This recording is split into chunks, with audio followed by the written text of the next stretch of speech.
So when a patient comes in wanting to talk about family planning, I always do a thorough history and physical and review their individualized risk factors. So their medical history, their surgical history, their prior obstetric history, lifestyle, so like smoking, non-smoking. All those factors kind of weigh into my decision about what birth control method would be a good fit or what they would be a candidate for. And then after that, we kind of talk about their goals for family planning and how the different methods that are kind of on the menu of options could fit into their goals.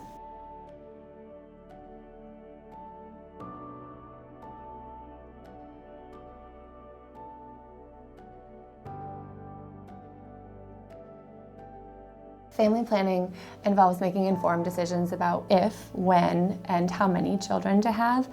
And then it also involves kind of talking with your physician or your care provider about what contraception options or what behavioral methods are best for you to have your own agency and autonomy over your fertility.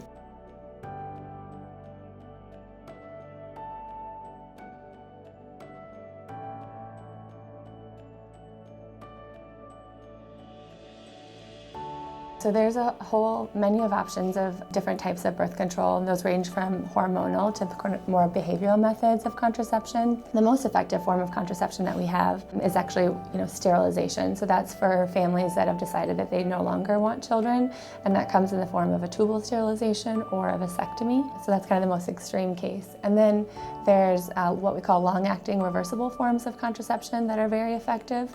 And they are devices that are actually implanted into the female body, and they range from either an implant that goes into the arm or an intrauterine device, and those can stay in from anywhere from 3 years to 8 years or 10 years if you use the copper IUD. And so those are methods that are very successful at preventing pregnancy. The ones that rely more on regular kind of taking of medications, and those are like the birth control pill, the patch, the ring, and then also the injection. So that one lasts for 3 months. It's effective, but it is something that you have to come to the clinic every 3 months to get. Otherwise, you risk getting pregnant if you miss a dose. And then from there, there's also like behavioral methods, and that includes the withdrawal method or fertility awareness and kind of tracking a patient's cervical mucus, as well as like temperature and cycle tracking to see when the fertile window is, and then avoid intercourse during that time.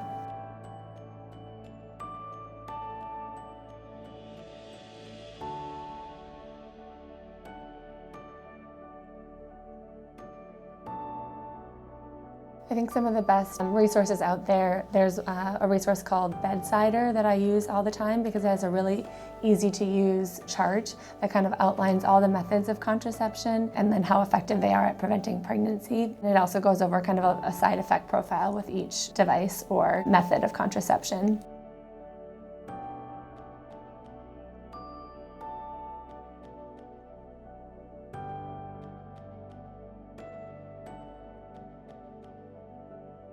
It is true that you can get pregnant while you're breastfeeding because you can ovulate still while you're breastfeeding. So even though patients don't always have periods or regular periods, it's important to know that you can get pregnant while breastfeeding, so it's not a reliable form of contraception. There are many methods that are safe in the postpartum period. Really all methods you can use after 6 weeks of being postpartum. And so talking to your doctor and even getting a plan before you deliver is important so that you know how to keep yourself safe and not get pregnant right after you deliver your baby, because ideally patients wait 18 months between pregnancies just so that you decrease risks and possible complications that can happen if you have babies close together.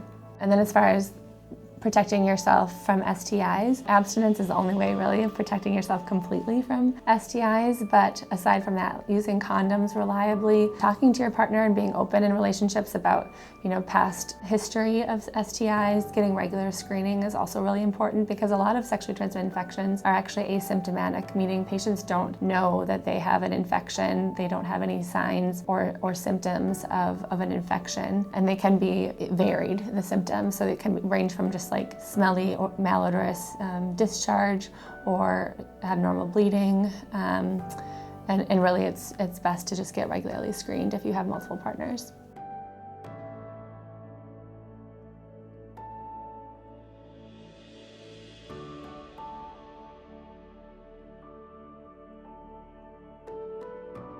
A preconception visit is really helpful to kind of assess your health risks, and we can try to optimize your health prior to conceiving, and so I think about that in family planning. Another form of contraception is what we call emergency contraception, and that is given within 5 days of having unprotected intercourse or a condom breaking or a birth control failure.